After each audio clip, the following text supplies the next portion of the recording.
Boa noite, gente. Então, esse é mais um encontro do Acervo Documentado, que é o programa público de conversas para ativar a ativação do acervo do Vídeo Brasil, que, enfim, tem um recorte aqui nessa mostra, que foi produzida por os 40 anos da associação.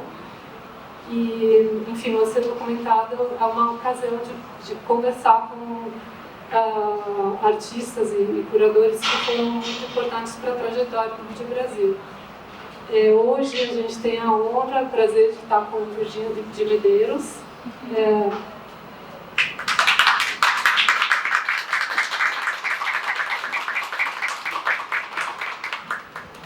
Virgínia atua no campo da micropolítica a partir de histórias muito potentes e que foram, enfim, por muito tempo negligenciadas. A sua pesquisa dialoga com as formas do documentário. Enfim, as suas exposições rodaram o mundo inteiro. Ela participou de 2 bienais de São Paulo e ganhou os prêmios mais relevantes da arte contemporânea brasileira. É mestre em artes visuais e está fazendo doutorado em comunicação e semiótica aqui na PUC de São Paulo. A gente vai assistir Sérgio Simone, agora, um trecho de um filme que começou a ser realizado em 2007 e que a gente vai ter a honra de ver um trecho da última edição do filme, que é do ano passado, de 2023. É um filme que então atravessou 15 anos e que é muito peculiar, porque, enfim, não acontece uma experimentação assim, muito radical sobre o processo de subjetivação. Então a gente vai ver agora um trecho do filme e depois vamos conversar com Virgínia, que vai contar um pouco o processo da história.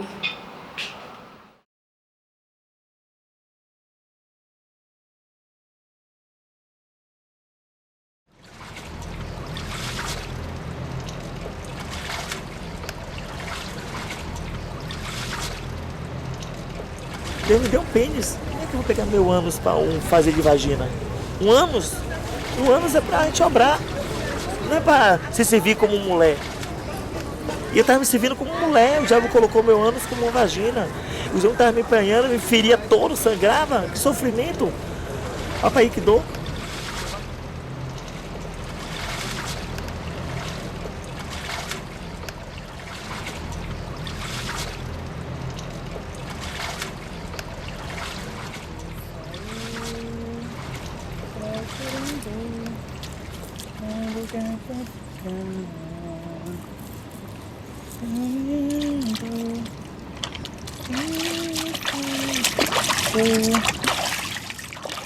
Passada de pilotidão,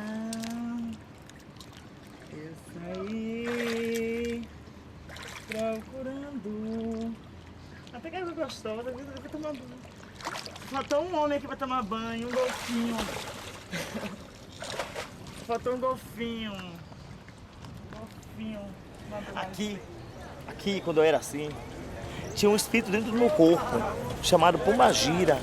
Veio de dentro do terreiro de Macumba, colocaram pelo pai de Chiqueiro. Isso aqui, foi colocado pelo pai de Chiqueiro, louvado seja Deus. Guga do bairro do Lobato, Oquedirá, que morreu de AIDS. Tem 3 anos de morto. Bairro do Lobato, Oquedirá, neto de santo de Mamininha do Cantuá. Ele colocou esse espírito em mim. Ele fez minha sobrancelha pela primeira vez. Ele me vestiu de mulher. Ele me deu pães de apô. Ele me cruzou de pemba. E ele fez ebó para eu ser gay. Ele morreu de AIDS e hoje eu estou vivo pregando a palavra de Deus, desfazendo da obra do diabo.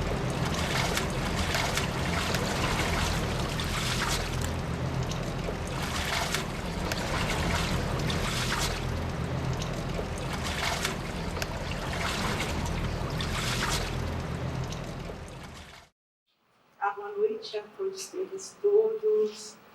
É uma alegria estar aqui essa noite com vocês. Obrigada, Alessandra e o Edu, Eduardo Jesus, né, Edu, íntima, pelo convite. Meus cumprimentos a essa edição do 22º Festival Bienal, Vídeo Brasil, né, Festa Vídeo Brasil. Parabéns pelos 40 anos, parabéns por essa edição celebrar de uma forma tão contundente esse momento histórico, enfim. Parabéns ao Rafael Fonseca, que é o curador, a Solange Farcas, René Boia. Renê, exatamente. E acho importante começar esses agradecimentos. Obrigada. Né? E esse filme foi muito importante para a trajetória do Vídeo Brasil. Ele participou da 18ª edição, em 2014. Foi 2013, 2014? 2014. 2014. Então, esse filme ele entra no acervo, né, do Vídeo Brasil em 2014. Sim. É bem complicado para mim também ver esse trabalho assim, um pouco numa tela de LED, porque esse trabalho é um trabalho imersivo, né? Então, são 3 telas de vídeo projetada, não tem esses pretos, não tem esses vazios, então é algo bastante imersivo, né? Mas aqui, para a nossa conversa, funciona. É um trabalho que ele está agora, num primeiro corte, mais ou menos uns 53 minutos, né, Junai? Junai é meu amigo, editor que está comigo, a gente está trabalhando nessa versão agora. Então, o que vocês viram agora foram pequenos fragmentos desse trabalho ao longo desses anos. Então, há 14 anos, eu vou contextualizar um pouco, né, o trabalho, para a gente poder começar as perguntas e conversa, mas, assim, há 14 anos eu venho documentando a vida de Sérgio Costa dos Santos, que vive na cidade de Salvador, na Bahia. Em 2007, quando eu conheci Sérgio, ele se identificava como Simone, uma travesti, que cuidava espontaneamente de uma fonte chamada Fonte da Misericórdia, e ela colocou e essa fonte era uma espécie de santuário para ela, onde ela cultuava os orixás, as entidades do candomblé, né, religião afro-brasileira. E naquela época eu estava muito interessada na ladeira da montanha. E ela morava lá. A ladeira da montanha é uma ladeira bastante importante na história de Salvador. Ela liga a cidade alta à cidade baixa. E ela teve um momento muito áureo na década de 60 em relação à prostituição, né? Então, era uma ladeira que ainda tinha remanescentes, prostíbulos remanescentes ali, que tinha uma vida ali e que ia passar por um processo de revitalização. Isso foi 2007, 2006, eu comecei a ter contato com essa história, e era muito esquisito para mim, naquela época, entender, falar revitalização e essas vidas todas que estão aí, né? Então, a Odebrecht tinha comprado todas as ruínas dali, e ali ia virar um grande ponto turístico, enfim. E eu conhecia muitas daquelas histórias, eu queria um pouco contar aquela história, eu não sabia como chegar ali, né? Porque é sempre difícil como que você chegar num território que você não faz parte da comunidade, que você não pertence, como é que você chega, sabe, que não sejam, sempre pode ser muito invasivo. Também tem todas as coisas que envolvem aquele território em relação à violência, e como é que você passa essas fronteiras sociais, políticas e éticas, né, como você chega. Então, eu comecei a frequentar a fonte, porque eu sabia que aquela fonte era uma fonte pública e que alimentava a vida daquela comunidade, e que não tinha infraestrutura. E a fonte é um lugar de cuidado, um lugar que você vai beber água, você vai tomar banho, você vai se cuidar, e eu achava que era um bom lugar para iniciar uma conversa e talvez conhecer alguém e alguma coisa acontecer. E eu me apaixonei pela fonte e eu já estava com muita vontade de contar a história daquela fonte, porque aquela fonte era muito preciosa e muito vital para aquela comunidade, e eu comecei um pouco a mapear as fontes que estavam desaparecendo na cidade de Salvador, e esses contextos urbanos, como apagavam esses lugares, sabe, que eram tão vitais para essas comunidades e para dar uma qualidade de vida, né, para essas pessoas. E E aí eu conheci Simone, e eu falei para ela que eu queria contar a história da fonte. Ela falou, eu sou a guardiã da fonte, sou eu que cuido dessa fonte. Essa fonte é um santuário, essa fonte ela é sagrada, essa fonte... E aí ela me dá essa história, ela se coloca, né, e quase um convite para fazer essa filmagem. E muitas coisas aconteceram até fazer essa filmagem, que deu origem a um filme chamado A Guardiã da Fonte, que são 10 minutos. Mas, nesse processo, eu acabo conhecendo a Ladeira da Montanha, eu acabo conhecendo o companheiro de Simone, que tinha sofrido um acidente e precisava de ajuda, e ele era um homem branco como eu, ele achava que eu era uma irmã que tinha voltado para ajudar, porque sabia que ele estava passando necessidade, e aí vai se construindo uma relação, vai se construindo um vínculo. Eu conheço a família de Simone porque eu preciso pegar documento para ajudar, então eu conheço o subúrbio ferroviário, e tudo aquilo vai acontecendo de uma forma muito espontânea, até que a gente entra num acordo assim, depois que a gente conseguir ajudar e resolver essas questões, a gente faz um filme, que é um filme que eu vou soltar um pombo, é um filme de agradecimento, é um filme mais ritualístico, né? Ela tinha colocado muito nesse sentido. E eu filmo, e é isso que acontece, eu filmo com a câmera Hi8 analógica, eu e minha irmã, e a gente faz esse filme, e eu mostro o filme na fonte. E é bem bacana porque a gente se organiza, eu e os meus amigos, na época, o Marcondes Dourado, que ganhou também um festival 11º aqui do Vídeo Brasil, tinha uma cena muito efervescente na Bahia nessa época, e a gente se organizou, a gente fez um evento, e a gente conseguiu eu consegui mostrar esse filme lá, na fonte, e conhecer um pouco também, convidar as pessoas da comunidade da montanha. E as coisas aconteceram assim. Depois de mais ou menos, eu já estou contando um pouco a história, tudo bem? Não, assim, tá ótimo. Pode ir em frente. Eu só queria pontuar que o Vincent Carelli esteve aqui também e tem esse processo de devolver as imagens para as tribos, sim, para as comunidades indígenas. Na verdade... E esse é um processo muito incrível. Eu queria te perguntar como foi... Eu dei o filme para Simone, né? A Guardiã da Fonte. Eu dei para ela uma cópia, né? E tanto quando eu fui, depois de uns 3 meses depois que eu fui procurá-la, porque ela também tinha participado de um ensaio fotográfico para um CD, enfim, pegar autorização de uso de imagem, essas coisas. Ela tinha tido uma espécie de overdose de crack, ela era usuária de crack, e um delírio místico, no qual ela tinha encontrado com Deus, um encontro que a fez salvar da morte. Ela retoma o nome de batismo Sérgio e se torna um pastor e me convida a continuar filmando, né? Só que ele usava o vídeo que eu dei, né, como testemunho de fé, né, para fazer as pregações. E ele comercializava esse vídeo, né? Então, esse período ele começou a vender o vídeo como o clipe do testemunho de fé, junto com era um DVD duplo, junto com ele pregando, né? Então, tinha um pastor pregando com o vídeo atrás e o clipe, que era o testemunho de fé. E ele conseguiu circular muito com isso.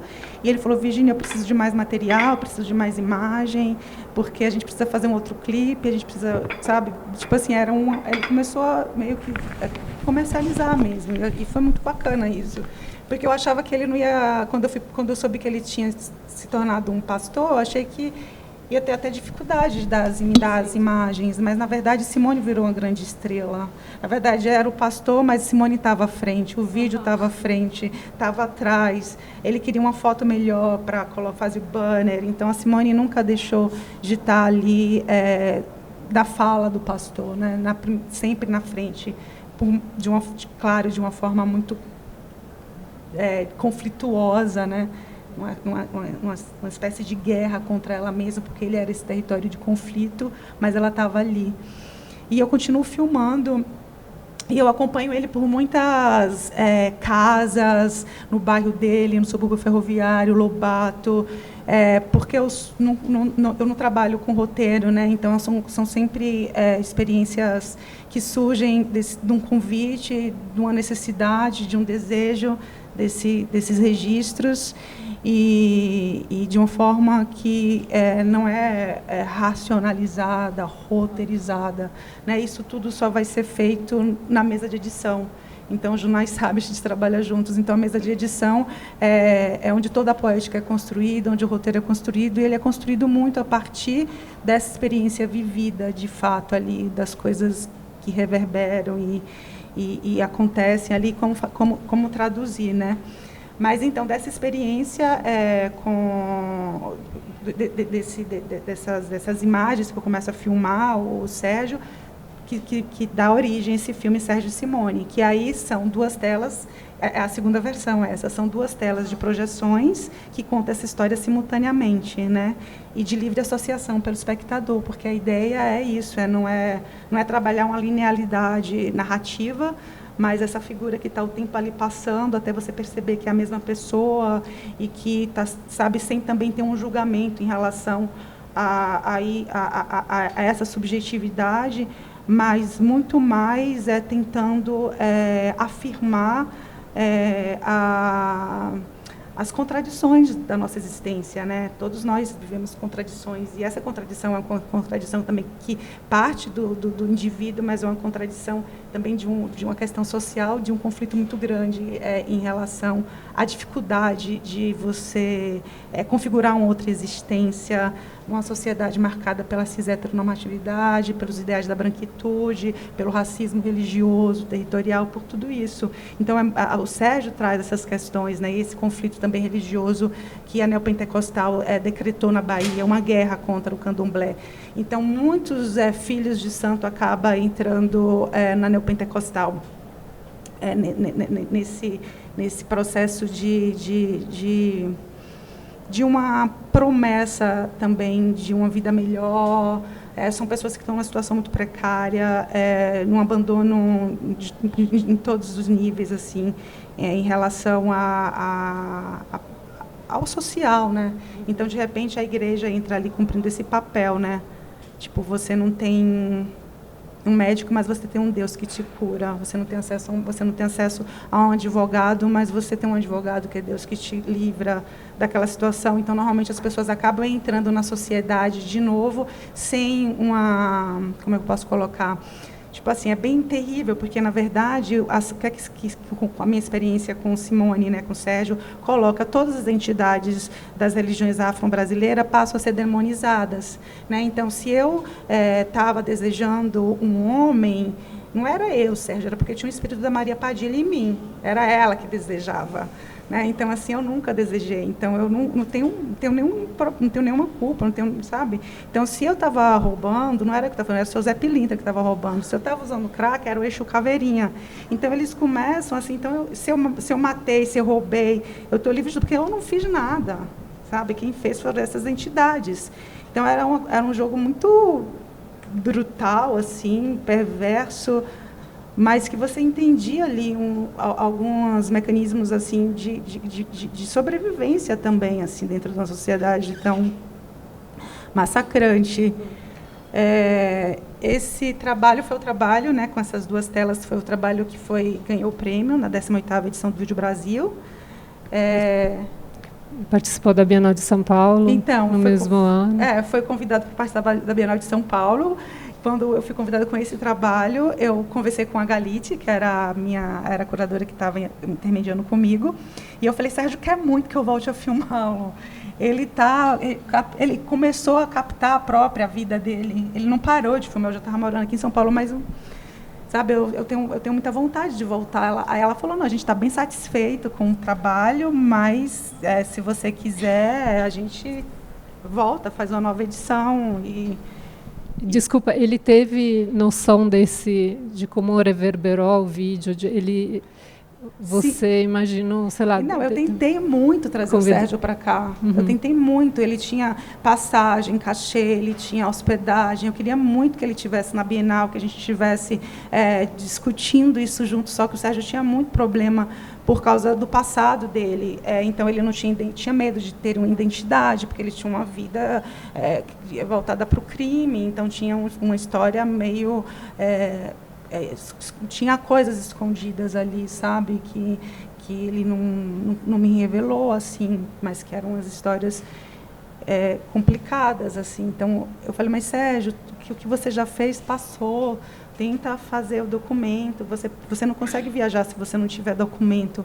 Então, sempre tentando assim ajudar e tentando, mas é muito difícil, ainda mais eu estando aqui, ele estando lá, sabe, de tentar regularizar essas documentações dele.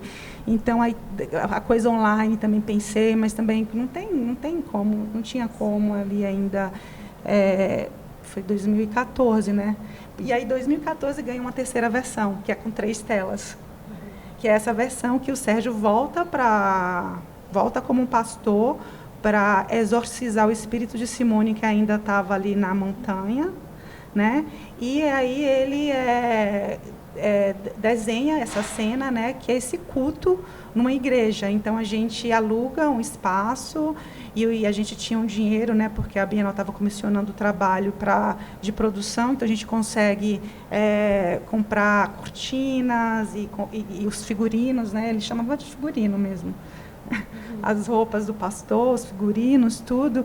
E aí era muito curioso, porque os missionários falaram, mas pastor, o senhor está comprando tudo de paetê. Tudo dourado. E ele é de Oxum. Aí, meu filho, como é o nome dessa igreja? Não é a igreja do mistério? É mistério. Que é a igreja chamada do mistério. É o Oxum dele se manifestando lá, todo dando dourado. A igreja cheia de paetê. Ele fundou uma nova religião, um novo sincretismo. E aí ele falou, me pergunte nada. Eu não sei a igreja do mistério, só estou fazendo o que estão me mandando aqui. E aí ele convida, né, a comunidade para participar desse culto RTT, ou Sapatinho de Fogo, que é esse culto onde eles recebem o Espírito Santo, mas que, na verdade, para quem conhece um pouco das entidades do candomblé, é um grande, você sabe, são manifestações de entidades do candomblé, que, na verdade, eles falam também que é um momento de exorcização, é meio confuso, mas é o grande momento assim do culto, esse momento do transe, que essas imagens que aparece o Sérgio girando nessa igreja. Todo mundo sabia que estava sendo filmado, né? A gente põe uma autorização para que as pessoas saibam. O Sérgio convidou para a filmagem, né? Então tudo era muito cinematográfico e pensado. Então, ao mesmo tempo, tinha uma encenação ali. Muitos pastores foram para esse culto. Eu filmei muito, porque é isso, não tem um roteiro, não tem... Então, vinham os pastores da Feira do Rolo, então era ex-presidiário, ex-craqueiro, ex-pagodeiro, aí chegavam lá e eu filmei muito. Eles queriam que eu continuasse contando a história deles, mas, assim, as coisas teriam uma potência de seguir por esse caminho, mas eu já morava aqui e, enfim, não deu certo. Mas é muito curioso essa cena, assim. E agora eles estão ocupando os morros na Bahia, porque é o Morro Santo. Eles estão começando a ocupar essa imagem do morro, né? Quem me falou agora foi uma amiga minha que mora lá, que está essa cena agora e que está bem complicado também nesse sentido desses territórios que eles estão indo. Mas, enfim, aí tem essa versão, né? Que é essa nova versão com 3 telas de projeção. E agora tem a terceira, já me perdi, né, Junai? A quarta, né? Que aí eu ganhei o PROAC pelo histórico de trajetória, né? E com essa verba eu voltei a filmar Sérgio. E Sérgio agora é bem bonito, assim, eu acho que é um episódio bem bonito. Eu estou tendo muita dificuldade, assim, de editar e ver como conta essa história e somar. Vocês viram um pouquinho dela, que é o Oxum, né, de Sérgio, porque Sérgio agora se iniciou no candomblé. Ele é filho de santo do terreiro cacique de Luanda, da Yalorixá Mãe Clara. Ele, assim, os terreiros de candomblé, a religião candomblé é uma religião extremamente tolerante em relação à comunidade LGBTQIA+, né? Tanto aceita como as lideranças também fazem parte da comunidade. Então, o Sérgio agora é não binário, é Sérgio e Simone. E é muito curioso, porque é o título do trabalho, assim, mas, enfim, é Sérgio e Simone. E aí eu entro num... um filme que eu estou falando sempre de alteridade, esse lugar das alteridades. E agora eu entro em contato com autoridades supra-humanas, né? Porque eu tenho que pedir autorização ao Oxum, ver se o Oxum permite. Então, é outro tipo de negociações e de ética também, porque você está lidando com entidades. Então, esse filme em que eu paro ali na casa dela e vocês veem essas 3 cenas, que é o aniversário de Simone, a gente comemora os 43 anos dela. Aí, de um lado, tem o altar de Exu Tranca-Rua das Almas, e do outro lado o altar da Pombagira Colondina. E eu conheci essas entidades, e a Colondina é uma entidade muito difícil, assim, porque delicada, porque a Colondina, quando ela se manifesta, todos os espelhos da casa têm que ser virados de costas, porque ela não suporta ver que a imagem dela foi capturada por um espelho, ela está presa. Imagina por uma câmera. Imagina por uma câmera, gente! E aí eu tinha que, sabe, e aí ela permitiu, só que ela permitiu com muitas restrições, né, de como filmar, de muitos cuidados. Eu já estava com a equipe, então tinha uma pessoa com som, com boom, então assim, a Ana falava bem assim, caramba, mas ela pode pensar que isso é uma câmera. E aí, então tudo era tenso, tudo era complicado, numa casa super pequena. Porque, na verdade, a gente foi filmar o aniversário de Sérgio. Coincidentemente, quando eu volto para filmar, a gente não tem roteiro. Era julho, era o aniversário dele. Aí eu falei, pô, Sérgio, que bonito, vamos começar com sua festa. Aí Sérgio falou, poxa, eu nunca tive uma festa de aniversário. Eu falei, então vamos fazer. E a gente tinha verba, você organizou essa festa. Aí ele falou, mas eu canto parabéns de pastor ou de travesti?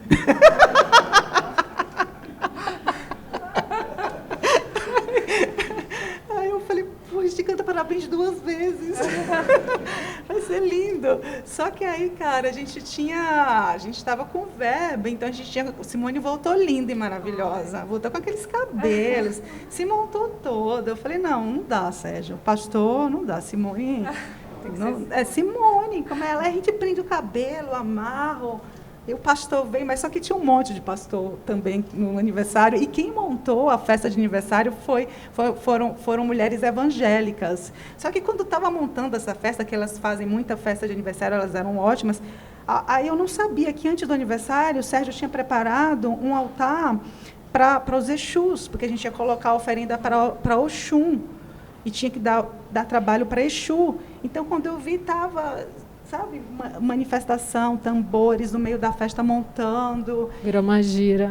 Uma gira e com todos os cuidados em relação às entidades e você conversando com as entidades e com essas autoridades e é tudo muito delicado, sabe, em todos os sentidos. Para mim, esses espaços é um espaço de uma intimidade, um espaço de você ter uma responsabilidade também, assim, e tentar ter uma habilidade para responder ao Sérgio, que, na verdade, é isso. Né? Então, como que eu posso responder? Porque, ao mesmo tempo, é um lugar onde também eu estou me construindo, onde eu estou conhecendo uma cidade que eu não conheço, onde eu estou o tempo todo me desafiando, mas, ao mesmo tempo... É de uma vitalidade que eu não sei onde eu poderia encontrar outra vitalidade, a não ser quando a gente coloca o nosso corpo em espaços onde tem outros códigos, regras, éticas também, onde você aprende esse exercício. É incrível. Esse exercício com o outro. E esse outro não é só pessoa, vai ser pessoa, animais, lugares, objetos... alteridades humanas, não humanas, supra-humanas, né? A gente abre para esse lugar outros mundos. E tem essa dimensão temporal que é muito especial, porque você volta várias vezes, ele se espelha, e esse espelhamento subjetivo dele cria uma ponte para o coletivo, porque outras pessoas veem essas histórias no momento que ainda... tinha muitas violências, muitos abusos recalcados pela sociedade. Então, você criou uma ponte entre o coletivo e um processo de subjetivação em camadas. Eu acho que, enfim, depois queria que você falasse um pouco também de outros trabalhos que são sempre vêm de imersões suas. Você cria dispositivos de visão e processos imersivos. E muitas vezes, a maioria, você devolve até... Eu lembro, no Rio de Janeiro, teve uma mega projeção. Enfim, você devolve experiências imersivas para o público também. Então, tem esse duplo, assim, que eu acho incrível. E eu queria lembrar também que... Queria te perguntar primeiro como você vê porque são camadas de registros, e como você vê o processo de arquivamento, aqui a gente está num acervo, o Vídeo Brasil. Queria saber se você pensa um pouco o seu trabalho como um arquivo em processo, como um arquivo de histórias, que tem também muito uma ponte com a oralidade, que é fortíssima, porque são documentos que são traduzidos em vários tipos de camadas de imagens, mas que partem de histórias e de narrativas orais, que são, enfim, que pode vir do folclore. Então, tem todo esse processo de fabulação que é teorizado agora por muitas feministas e que foi, eu acho incrível, porque você chega nisso lá atrás, em 2006, no estúdio Butterfly, que era esse estúdio fotográfico onde você encontrava pessoas trans que precisavam de registro, de book fotográficos, e tem todas essas trocas, enfim. Então, começa lá atrás, mas que sempre foi um processo de cocriação junto, era um documento que não surge a partir da alteridade, surge justamente de uma fusão, de um encontro seu, da sua percepção de mundo, através da criação de laços afetivos, de confiança, e chega nesse lugar, enfim, muito especial, que você devolve para o...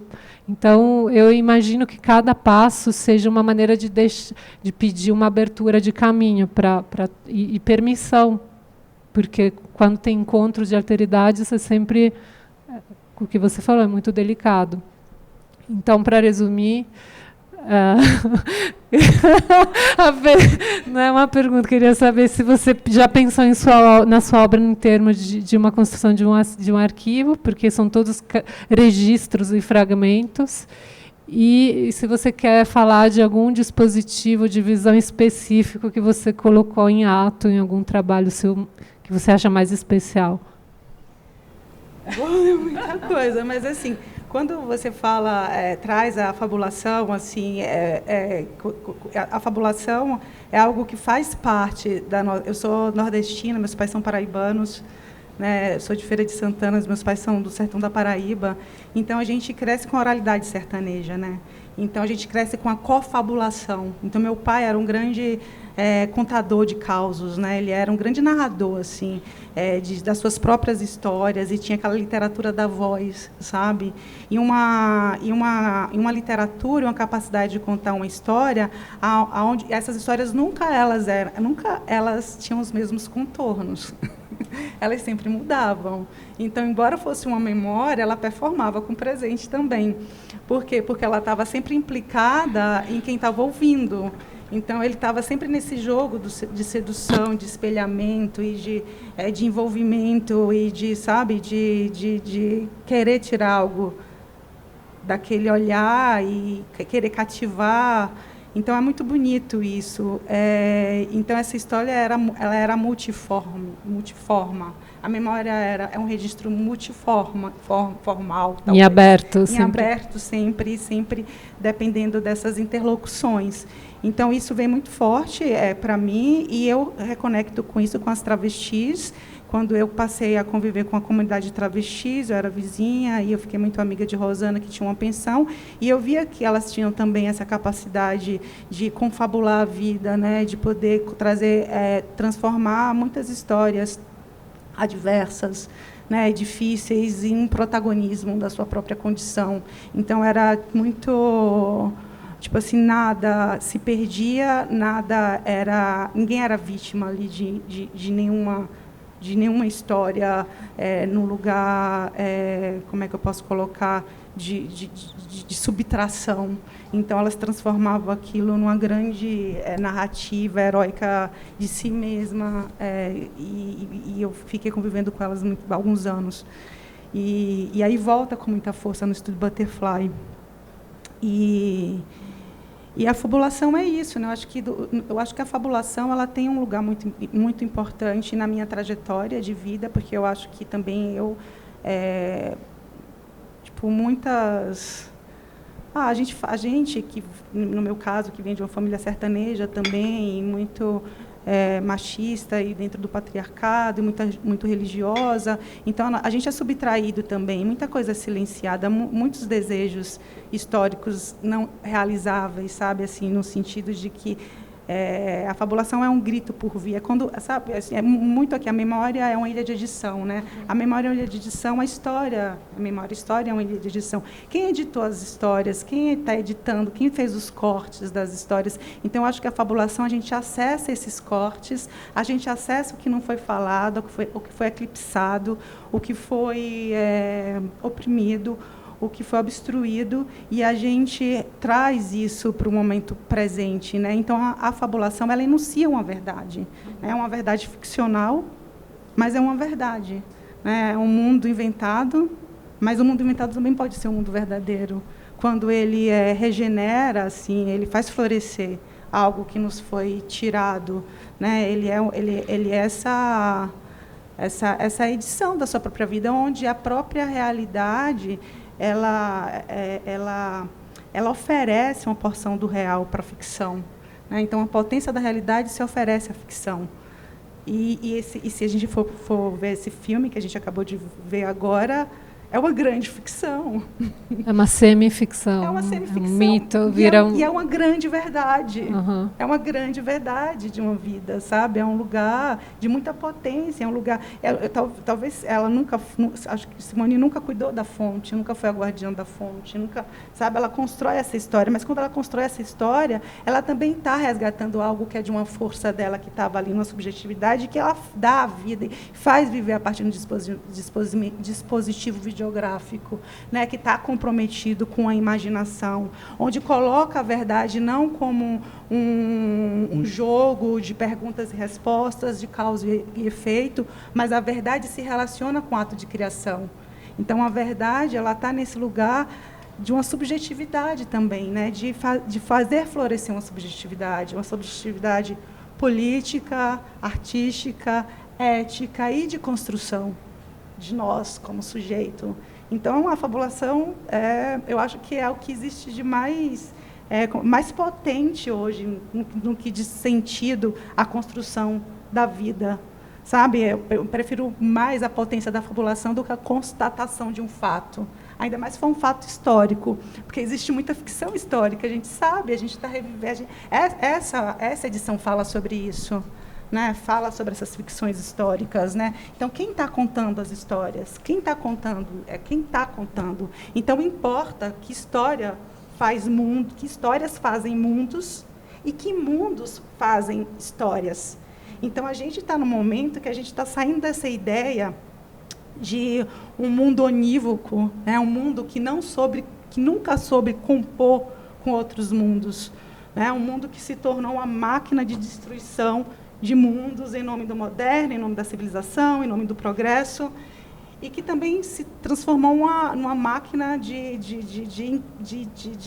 incredibilidade, de inúmeras formas de existências, e de saberes, e de ciências, e de espécies, também espécies não humanas. A gente estava falando dos cachorros hoje, né? De quanto a gente aprende, quanto eles têm um lugar em uma linguagem, sabe? Então, a gente está num momento muito difícil, mas um momento extremamente incrível dessas revisões históricas. Então, a gente está, sim, numa fase de estar reeditando esses processos históricos coloniais. É uma reedição desses processos históricos coloniais. É um momento de muito desafio. E o maior desafio, acho que é o que temos de maior desafio a desafiar, somos nós mesmos.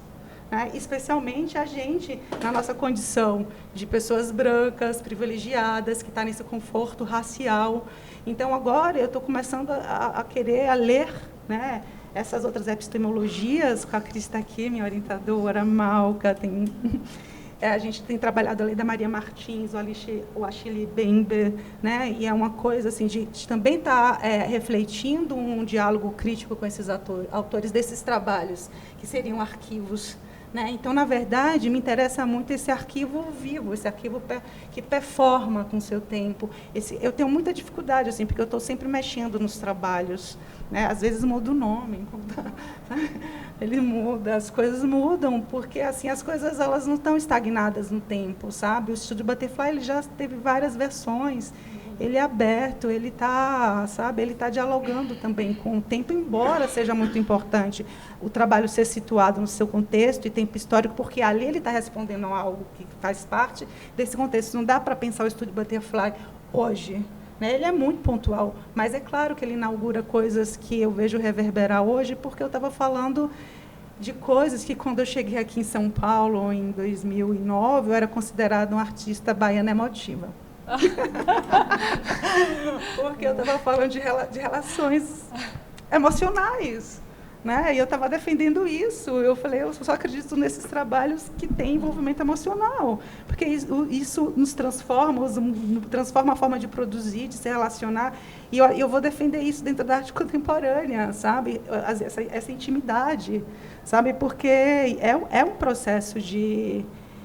Isso é vital para mim. Então, não é um trabalho sobre o outro, é um trabalho sobre vitalidade, sobre encontros, sobre trocas, sabe? Sobre a afirmação das diferenças e sobre a afirmação desses abismos que existem. Então, eu caminho dentro de um abismo, eu não estou falando de igual, de uma alegria, de semelhança, sabe? É tudo entre vários abismos, você caminhou. Vários abismos e espaços bastante vulneráveis em todos os sentidos, inclusive porque eu sou outro, eu sou estrangeiro, eu sou diferente. Então, como é que eu vou fazer um trabalho sobre se eu sou? Porque sou eu que entro na comunidade, sou eu que entro nesses outros espaços, sou eu que estou ali falando bem assim, eu quero me abrir para esse mundo desse outro, mas que, sendo do outro, é um mundo nosso, sabe? São mundos. Então, é muito essa afirmação dessa multiplicidade de mundos que coexistem e que tem todas as diferenças e que, claro, a gente não está falando de nada comum, de uma alegria com o comum. A gente está falando que pode, sim, existir alianças parciais. Eu e o Sérgio tem um abismo entre a gente, um abismo em todos os sentidos. Esse abismo jamais ele vai ser transportado, sabe? Nunca, jamais. É tenso, o bagulho é tenso nesse lugar, mas tem afeto, tem confiança, sabe? Tem imaginação, tem desejo, tem libido, tem coisas que são vitais para ele, que são vitais para mim. Então, é nessa negociação desse lugar... desse desafio que me apresenta forças no que é diverso de mim, que numa relação de semelhança eu jamais teria. Sim, eu queria afirmar que realmente que é um lugar muito delicado, que muitos fotógrafos, muitos etnógrafos, muitos documentaristas tentam fazer o que você fez. Eu acho que você achou, talvez pela sensibilidade, por vir desse lugar baiano, estou brincando, mas assim, é porque tem uma sensibilidade que atravessa também o documental e vai para a arte contemporânea, então traz, mas você estava lidando com laços, com questões afetivas, que hoje em dia a gente fala muito de afetos, de economia, enfim... Muito, muito cedo. É incrível, realmente. Enfim, eu acho que porque são limites muito tênues, é muito sutil quando esses atravessamentos, quando você encontra com o outro, tem que ter o respeito. E eu sinto em todos os trabalhos que eu acho que realmente essa imersão é muito autêntica, e eu imagino que isso seja transformador para você também e que traga também muitas questões o tempo inteiro, de todos os tipos. Sim, é muito É isso, eu acho que a gente não pode deixar de afirmar e de olhar para nossas contradições que são existenciais. Sabe, a gente não pode deixar ter medo, se isolar, quando você é movido por um desejo, sabe? Quando, sabe, tem risco, tem várias questões, mas tem também tem ganhos, né? Então, assim, e a vida é construção, não tem nada finalizado, sabe? Então, assim, esses atravessamentos, e não é só isso que eu estou bem interessada agora também quando a Donna Haraway, a Ursula K. Le Guin, né, a Nat Singh, a Vinciane Depré, que elas estão também trazendo essa ideia de coabitar o mundo nessas as multiespécies, essa coabitação. Ela fala de não é mais humanidade, mas humusidade, de humus, é uma compostagem de espécies, né, para além da espécie humana. Né? Então, assim, eu acho que foi bem bonito assim, eu ter podido, nesse momento desses debates, que eu estou tão interessada, eu ter tido contato com o Sérgio nesse lugar das entidades, eu ter ido para Berlim, que eu fui convidada para participar da 11ª Bienal de Berlim, e eu acabei ficando 3 meses dentro de um terreiro de candomblé em Berlim, convivendo com a comunidade de candomblésistas de lá, como uma biã. Eu fui recebida como filha de santo não iniciada. Eu trabalhei para o candomblé e eu sou baiana. Eu nunca tinha trabalhado para o candomblé, ido no candomblé, porque a gente, sabe, não tinha. E foi lá. Então, assim, são experiências onde um tambor come, onde tem alteridades, onde os lugares você pede licença para um lugar, onde tudo tem uma existência para além desse lugar da matéria, né? Tudo é uma entidade, a água é entidade, tudo é entidade. Então, assim, é um outro tipo de linguagem e de relacionamento com os lugares que você está. Isso é um aprendizado, uma sabedoria, isso sempre teve aí, isso é um lugar de resistência, de reinvenção, não é um lugar fácil. Até hoje a gente está vendo aí a quantidade de racismo religioso e tudo.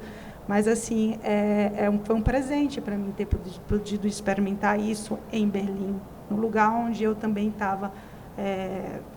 Eu não sabia onde eu ia trabalhar, eu estava bastante insegura, porque quase eu não aceitei o convite, porque 3 meses para você se envolver em alguma comunidade ou com alguma pessoa, para fazer um trabalho assim, muito risco, aí sim, né?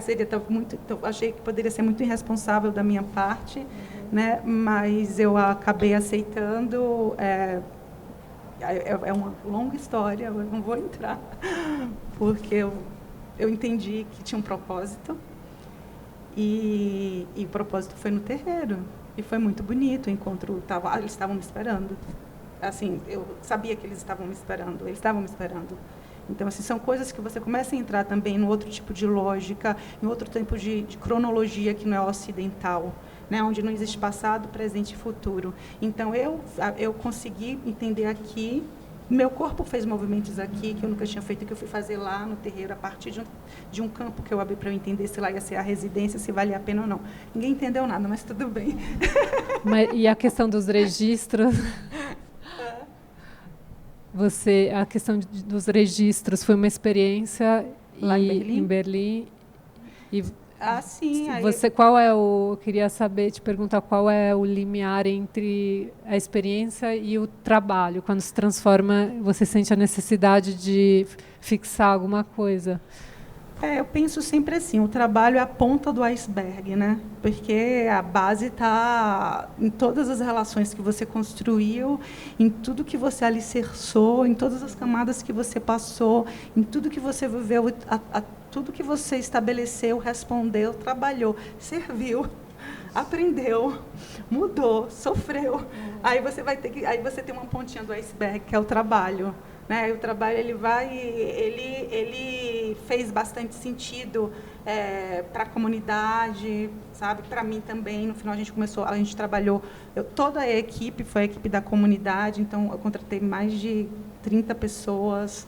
A gente conseguiu também local, o terreiro, a gente conseguiu trazer verba para o terreiro que tinha condições, estavam difíceis, condições, estava em vermelho o terreiro, então foi uma coisa muito boa assim, para o terreiro.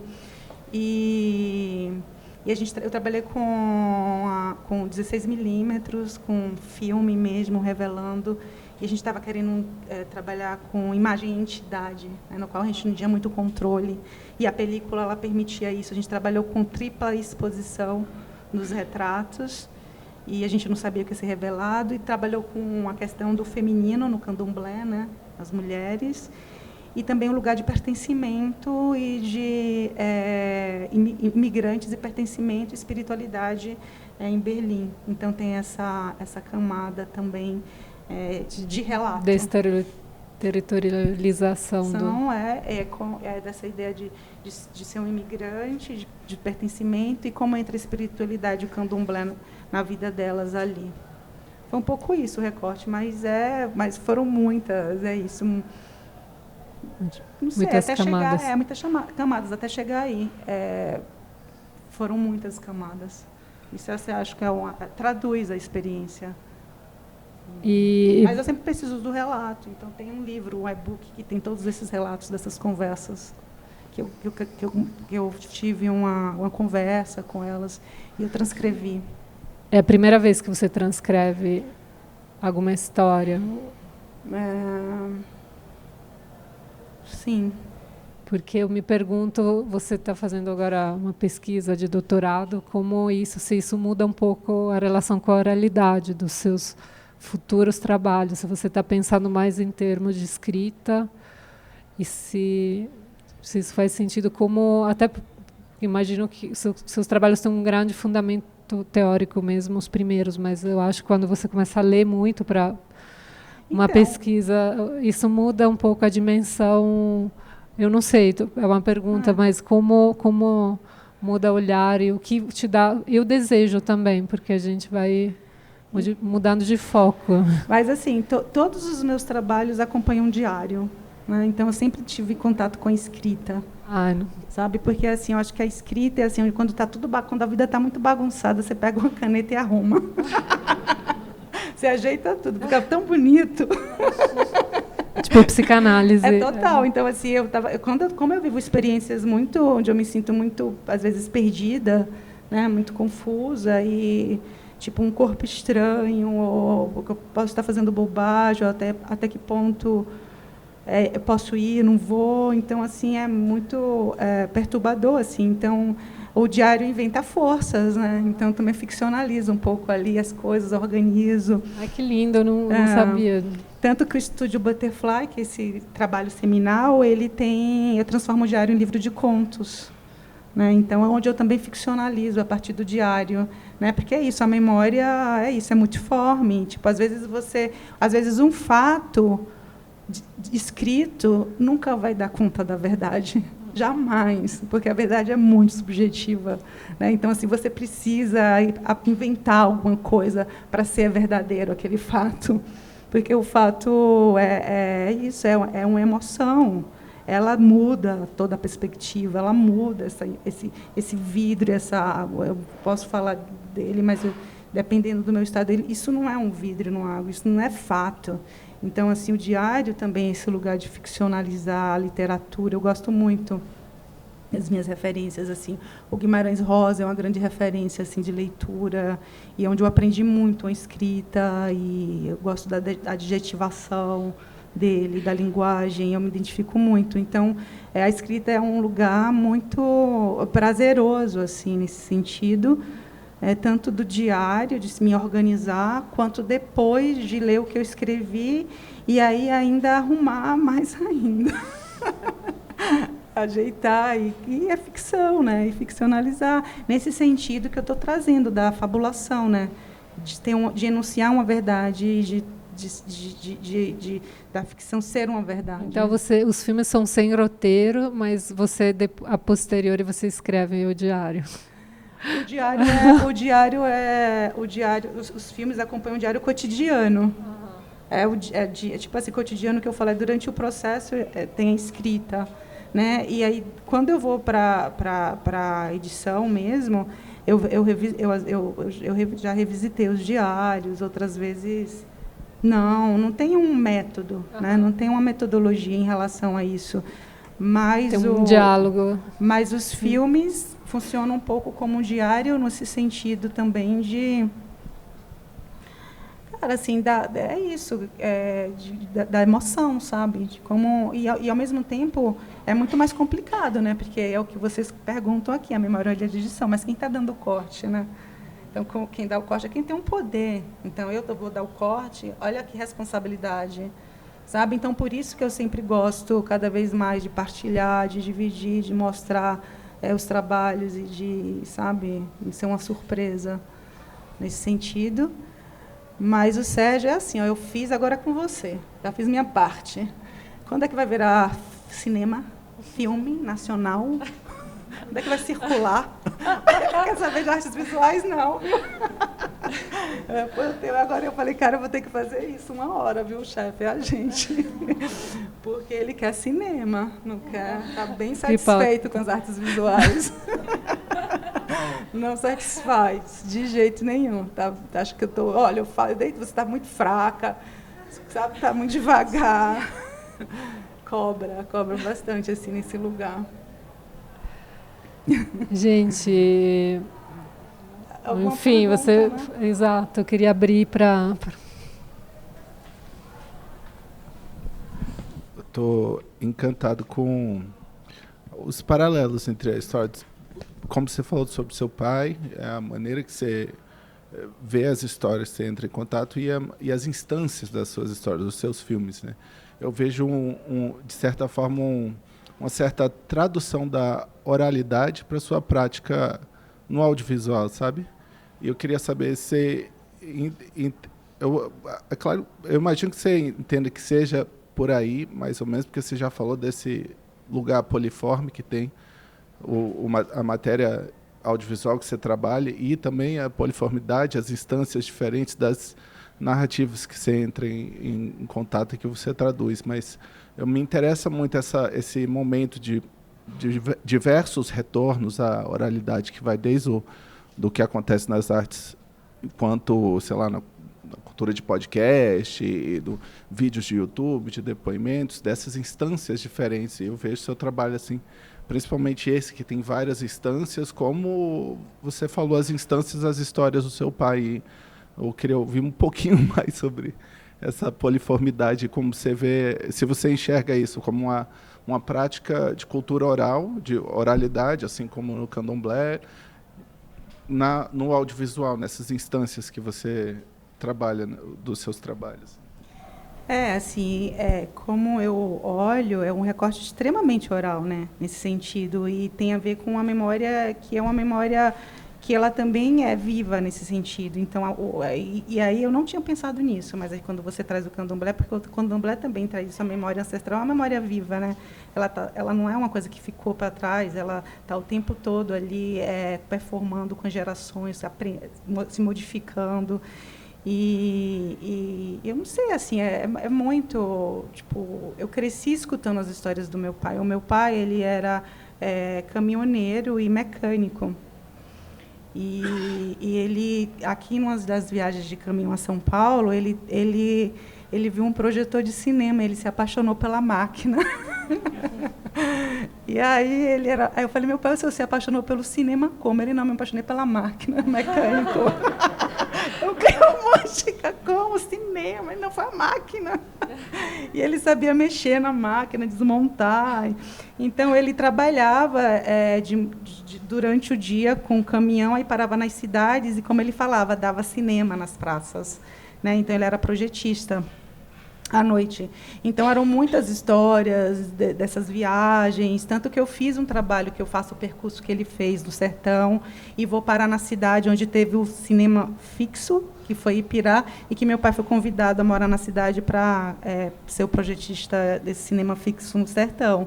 E eu conhecia a máquina dele, que fazia parte da memória da cidade, e eles não sabiam que meu pai estava vivo ainda, foi bem bonito. que foi esse trabalho que chama Fala dos Confins, que é um trabalho que eu vou para a oralidade sertaneja.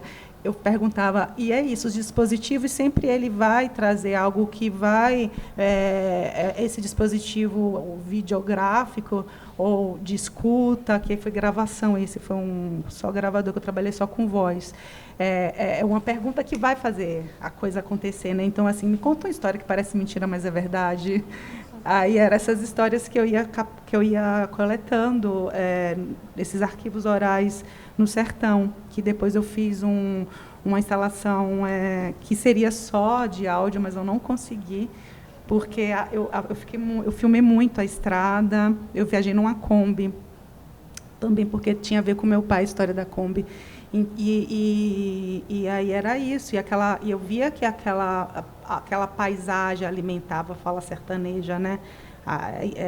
E aí eu coloquei muita, era assim, a pessoa entrava dentro da Kombi, que eu fiz a viagem, tinha essa instalação sonora, mais um para-brisa da Kombi, a viagem, né? A estrada, né? E eu tinha um blog, que era o blog onde as pessoas que eu ia conhecendo na estrada. Eu ia alimentando com as falas, as histórias, e contando as histórias deles, e eles mesmos visitavam o blog, e também ia participando e construindo essa narrativa coletivamente. Mas acho que eu não sei se eu respondi, eu fui contar do meu pai. Porque é ele, eu acho. A minha mãe também. Assim, no sentido que mãe era muito engraçado, porque mãe era assim, meu pai era essa pessoa, mas meu pai é um homem super machista, patriarcado, aquela coisa, uma figura muito opressora, por um lado. E minha mãe falou bem assim, minha filha, não tem problema nenhum você mentir para o seu pai, para você poder ter um pouquinho a sua liberdade. Então, vamos fazer esse pacto. Então, ela tira um pouco o peso moral da mentira, nesse sentido de dizer bem assim, às vezes só para você não ficar presa como eu aqui, então vamos ficar. Então ela tira esse peso moral da mentira e também ficciona coisas ali junto comigo para eu sair desse lugar também de silenciamento, de opressão e tudo isso. Então ela é muito lúdica, então uma ludicidade muito grande, que era extremamente teatral, performava assim a vida o tempo todo, muito menina. Tinha uma coisa muito criança, assim. E eu vivi na zona rural até os 18 anos. Então, fora isso, eu estava no meio do mato.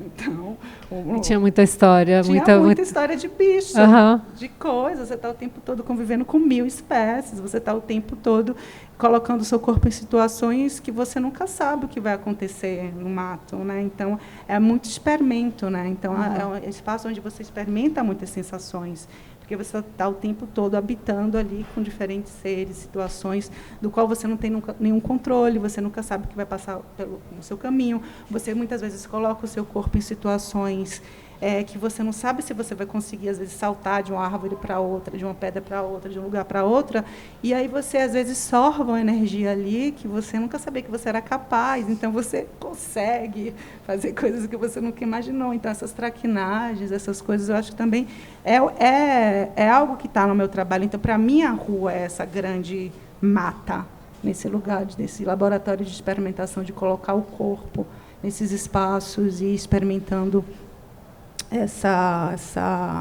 esse lugar de construção de sujeito mesmo, de autoconstrução. Bem intuitivo, de presença, não só não tem como ter estratégia quando você está nesses lugares, é tático.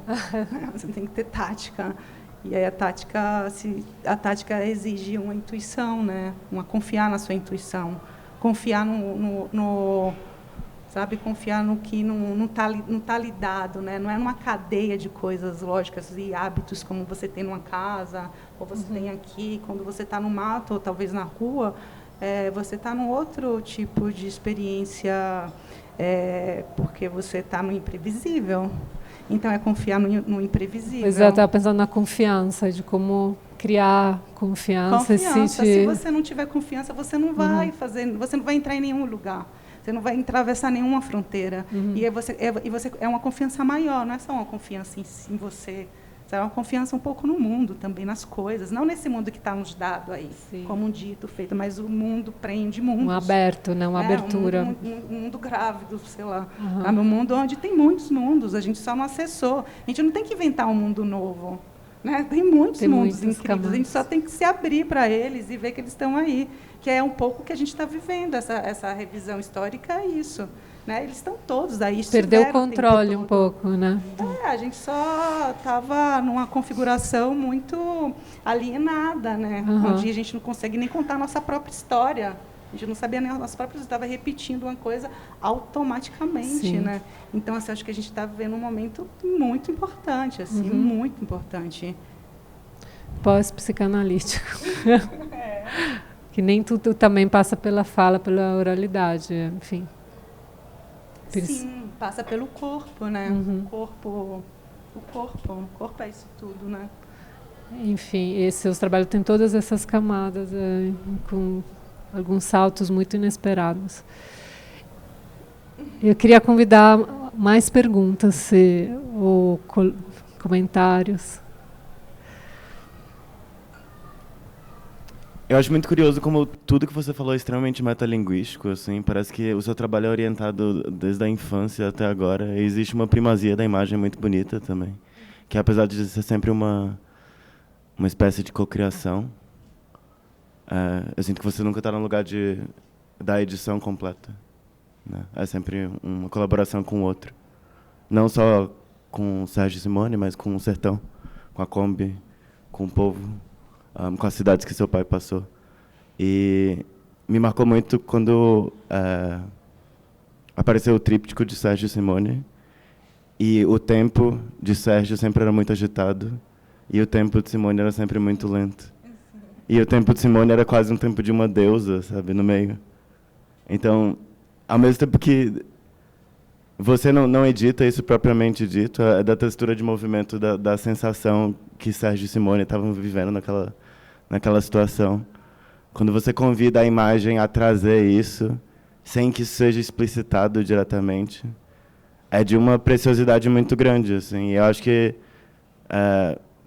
não sei, combina com essa vontade de não estar numa posição de edição total, e estar numa posição de abertura, não só com o mundo, mas com o trauma também.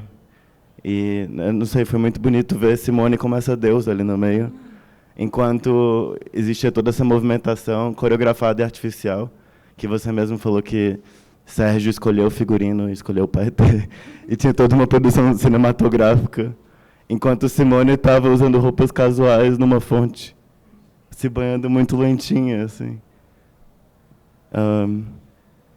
E pronto, acho que era só um comentário mesmo, e agradecer por isso. Foi de uma sensibilidade muito lenta, mas muito certeira. Como é seu nome? João. Obrigada, João. Não, foi muito bonito. Queria te agradecer muito pela generosidade. Eu que agradeço, gente, a vocês todos estarem aqui presentes e a gente poder estar sentindo a vibração, né, de vocês. Acho que eu falei também porque por isso, né? Então, estava girando. Foi bom. Obrigada também a todos. O João falou uma coisa bonita assim também, que eu nunca tinha parado para pensar, essa questão do trauma, que é uma questão que eu acho que tem tudo a ver também, que eu nunca tinha... comecei a pensar um pouco nisso, mas nunca explicitei, nunca aprofundei. Eu acho que a gente, na Bahia, tem muita... como é que posso falar assim? A gente confia muito nos sinais, isso é intuição. Então, quando você veio para me falar isso, essa palavra, então, assim, eu também te agradeço. Então, assim, aí tem caminho, é tipo isso, sabe? A gente faz, olha, estava pensando nisso, o João veio e falou, isso é uma confirmação, aí tem caminho, eu vou atrás.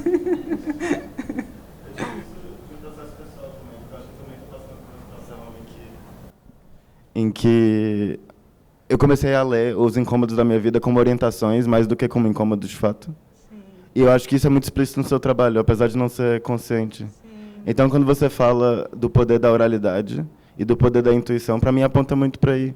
Porque, às vezes, a construção dessa formulação linguística ela é tão arriscada e tem um teor narrativo tão forte e redutor, que quando você se propõe como antítese disso, eu acho que você já estava fazendo isso sem você perceber, sabe? E daí, se a proposição linguística vem depois, ela é uma confirmação só. Não é uma propositora.